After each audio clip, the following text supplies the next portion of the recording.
2027 সালের 2 আগস্ট ঘটতে যাচ্ছে এক মহাজাগতিক বিরল ঘটনা, শতাব্দীর দীর্ঘতম পূর্ণ সূর্যগ্রহণ। এই গ্রহণ স্থায়ী হবে প্রায় 6 মিনিট 23 সেকেন্ড, যা একে করে তুলবে ব্যতিক্রমী ও ইতিহাসে স্মরণীয়। এই পূর্ণ সূর্যগ্রহণটি দৃশ্যমান হবে দক্ষিণ ইউরোপ, উত্তর আফ্রিকা ও মধ্যপ্রাচ্যের কিছু অংশ থেকে, বিশেষ করে মরক্কো, আলজেরিয়া, তিউনিসিয়া, লিবিয়া, মিশর, সুদান, সৌদি আরব, ইয়েমেন এবং সোমালিয়ার আকাশে দেখা মিলবে এই আশ্চর্যজনক দৃশ্যের। বিশেষজ্ঞদের মতে এই সূর্যগ্রহণের সময় সূর্য সম্পূর্ণরূপে চাঁদের আড়ালে চলে যাবে।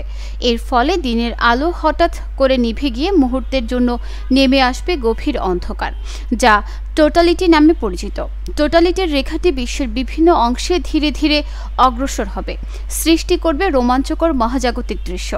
নাসা জানায়, সাধারণত সূর্যগ্রহণ 10 সেকেন্ড থেকে 7.5 মিনিট পর্যন্ত স্থায়ী হতে পারে, তবে এই দীর্ঘসূত্রিতার গ্রহণটি অত্যন্ত বিরল।